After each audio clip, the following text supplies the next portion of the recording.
ओम शांति बाबा। आज 22 नवंबर 2023 की मुरली है।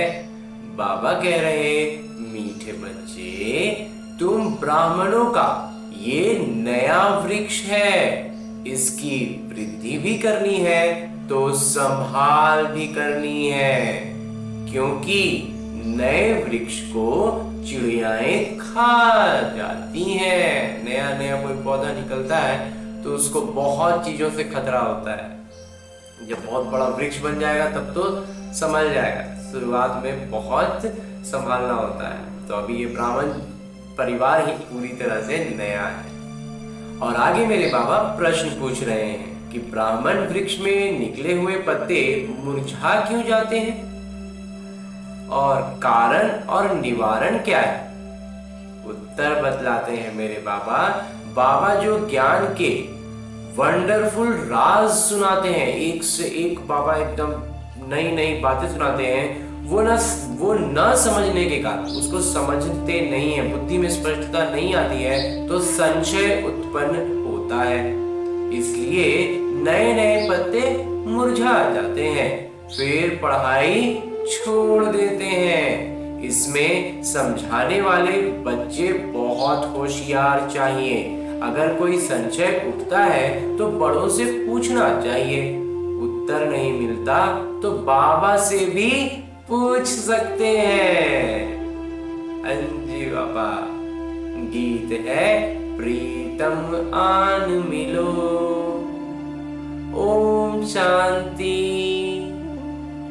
और आगे धारणा है, वो बिंदुएं जो कि आज की मुरली से ली गई हैं और हमें अपने ब्राह्मण जीवन में धारण करनी है।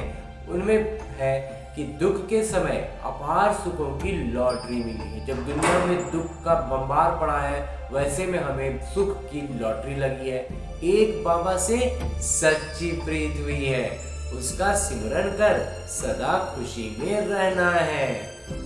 और ब्रह्मा बाबा और शिव बाबा के समान हमें निराकारी और निरहंकारी बनना है। हिम्मत रख विकारों पर जीत पानी है, योग बल से बादशाही लेनी है। अंजी बाबा।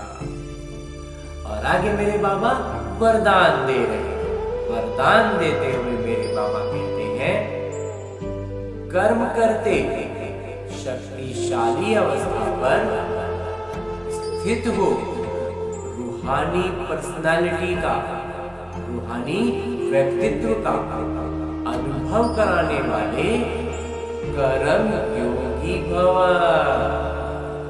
आप बच्चे सिर्फ कर्म करता नहीं हो, लेकिन योग युक्त होकर कर्म करने वाले कर्म योगी हो।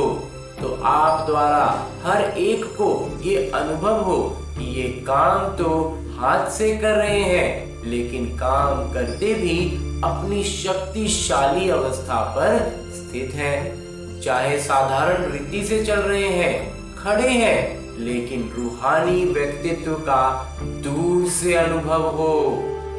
चुपचाप बस खड़े हैं, लेकिन लगे कि कोई फरिश्ता रूप में खड़े हैं, चल रहे हैं, तो बाबा का अनुभूति दूसरी आत्माओं को हो।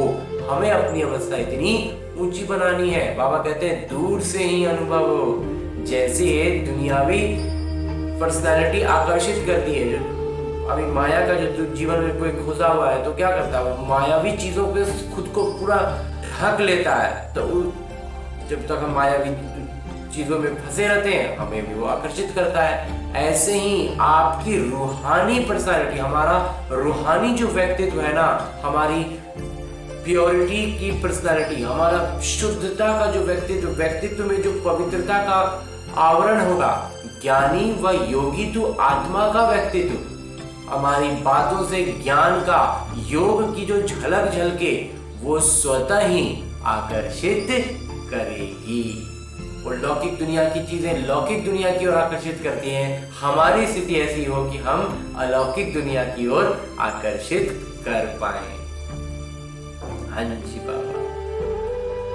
और अंत में स्लोगन है, मुरली का उपदेश है कि सही राह पर चलने वाले तथा सबको सही राह दिखाने वाले सच्चे सच्चे लाइट हाउस हैं, प्रकाश स्तंभ हैं। और आज की मुरली के बाद मेरे बाबा अव्यक्त इशारे दे रहे हैं कि अमृत वेले से लेकर रात तक यही लक्ष्य रखो कि दुआएं देनी है, दुआएं लेनी है, और कुछ भी नहीं करो लेकिन दुआएं दो और दुआएं लो।